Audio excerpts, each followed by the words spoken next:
Okay, so now that we are all young adults learning how to be better adults, I just think I should take a moment to talk about equality versus equity. Um, and this is an important idea, especially in a class like this one, because all of you are going to be at different places. You're going to have different combinations of skills and different combinations of things that you're not good at, right? So you're going to have strengths of some sort, and then you're going to have weaknesses, and everybody's going to be different. So sometimes you might see me doing things, or people might be having different assignments, different expectations for work, and that falls in the equal versus equitable category. And I'm going to use my friend Hosier to give you a physical demonstration of this. Okay, and again, this is one of the moments where you're going to learn that I really have this thing about Hosier. He's a musician, for those of you that don't know. Because I don't know where we are in our presentations in my Miss Clark. I just love his music, and you're probably going to be like, oh, Mr. He's like a cottage rock or whatever they call it now sort of person. I don't like that. Well, that's okay. You don't have to. I do. And I like many different kinds of music. So if you want to share something good with me, please do. But he is someone that I really enjoy. And what's interesting about him to me is that he is 6'5". He's very, very tall. I am 5'2". I'm a pygmy. For those of you who have met me, you know this. I am short. In fact, the young lady right there with the purple hair is Kelly Osbourne. You may be familiar with her. She's also very short. I'm not sure exactly how short, but she's close to my height. And as you can tell, there's about a foot or more difference between these two people. And same thing in my house. My husband is 6'2" and I'm 5'2". So, like, I need a stool to get something down from our upper kitchen cabinets. I have a stool that floats around the kitchen. He gets mad at it. Whereas he can just walk over and get whatever it is out of the kitchen cabinets, right?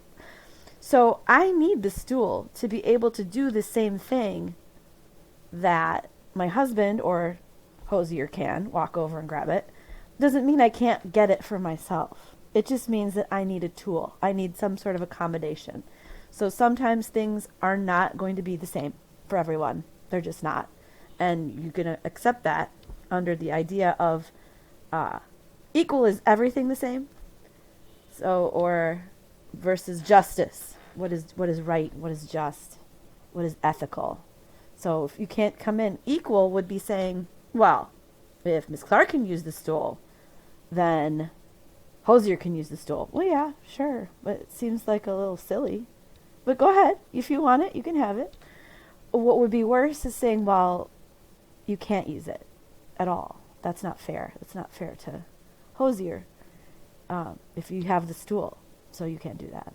So that's the difference to me between equal and equitable. We're going to find out what you need, what tools you need, and we're going to give those to you and let people use them so that they can get the job done. That's my spiel on that. All right. Here's the time for our nitty-gritty. Class work, expectations, and grading. Okay. So these are some things that you should be aware of. A late assignment is any assignment that's not handed in when it's expected. So if I expect you to hand it in by the end of our Zoom lesson and you don't for whatever reason, that's late. If you are supposed to hand it in by the end of the week and you don't, well, that's late. Now, it's not a big deal if it's late. I'm late a lot when you talk about time, and sometimes I miss deadlines, but I try not to. And the thing about a late assignment is that as your teacher, I should know why it's late. Like, are you having some difficulties with your technology? Are you not understanding what's going on? Is something else going on? Please let me know. Because late is just a determination, like, you're late. Now let's move on. The reason I like to pay attention is to figure out why it's late. All right? Like, why is it late? What can we change so that stuff starts coming in on time? All right? So that's just more of a lets you know and me know if the workflow is appropriate or if something else is going on. Incomplete assignments. So some things will be marked incomplete. So assignments are considered incomplete if it's unfinished. So let's say you were here, you got part of it done, and you didn't know how to do the rest of it, so you just stopped. That's okay. We got part of it done. I can see where you left off. We can finish it. So I might mark it incomplete. So if you're supposed to hand something in and it's not done, you should still hand it in. Just let me know that it's not done. I will definitely notice if it's not done, and ask you some questions, or maybe pull you into a Zoom breakout room, or send you an email or something like that. So an incomplete assignment is better than a late or missing one. Let's put it that way. It also might be marked incomplete if you finished it, but it's not meeting expectations. So maybe you misunderstood the directions, or maybe you didn't spend as much time on it as you should have, and I can tell. Then we'll meet about it again, and I'll ask you to redo parts, or I'll ask you to add to things. Because again, this is a reading and a writing class. I might ask you to write more. That's just one of those things. It's an expectation. So an incomplete, not a big deal. When you get that, you're going to meet with me, and we're going to figure out how to complete it. What's the problem? What's the hold up? Missing assignment. So an assignment is considered missing if I have no evidence that the assignment was completed or attempted.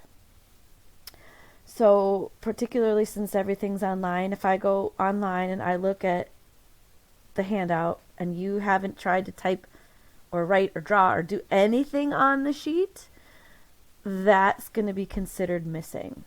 All right. And again, it will be addressed as part of a late, incomplete sort of cycle. Like, why is this not here?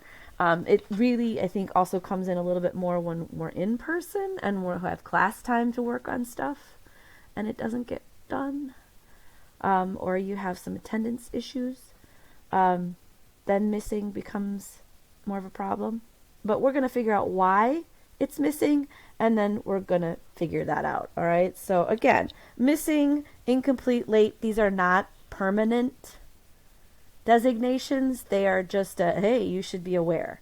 Because with missing assignments, not so much late ones, but missing, completely gone, I find if I don't put the 0 in the grade book, then you don't know that it's a big deal, and you are not doing that young adulting thing where you're meeting your expectations. So that is why I use that M in the grade book, which calculates it as a 0. All right. If it's not in the grade book because it's incomplete and we're still working on it, it'll just say, it'll stay an empty score. But if it's genuinely you haven't done anything, then I'm going to mark that as missing. And then we'll have a conversation about it. And again, it can always be made up. No grade is set in stone. I mean, unless you get 100% on something, or a 5 exceeds expectations. Oh my gosh, stop. You're amazing. That would be why would we change that again? Unless you want to continue it. But that's just what I'm saying. None of these designations are permanent. They can all be changed. But they are to let you know if you are meeting your student expectations. Another way of grading, you've probably heard this 8 million times, is there are formative assignments, and then there are summative assignments. 20% of your grade is made up of formative assignments, and 80% is summative. And you can see on the slide, I've got, daily work, Zoom participation in person, flip grids, guided practice, quizzes and games. Those all fall into formative assignments. Those may or may not be graded into the grade book. They will be assessed. I'll see how you do.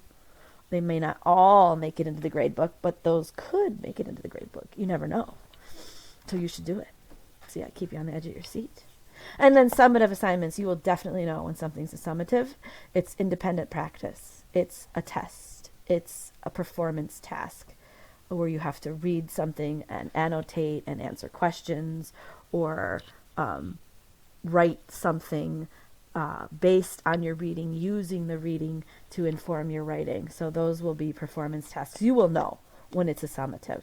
And a project. So if we're doing some sort of project with our reading and our writing, if we're doing a performance task, those things tend to overlap, then you'll know, and that's a summative, and that's the 80%. Okay, here is our grading scale for guided practice and performance tasks. So, whenever we're practicing something, I'm going to look at this scale. You're going to be graded advanced, proficient, basic, or not yet, redo, and of course, the ever present missing. I'm not going to fully explain this, but it also has some attached point values to it so that if we're working out of 5 or out of 10 or out of 20 points, depending on what you've been asked to do, the performance tasks and larger assignments will have more points because they'll be tied to specific things. Yes, it's there, you did it. No, it's not. We need to work on it.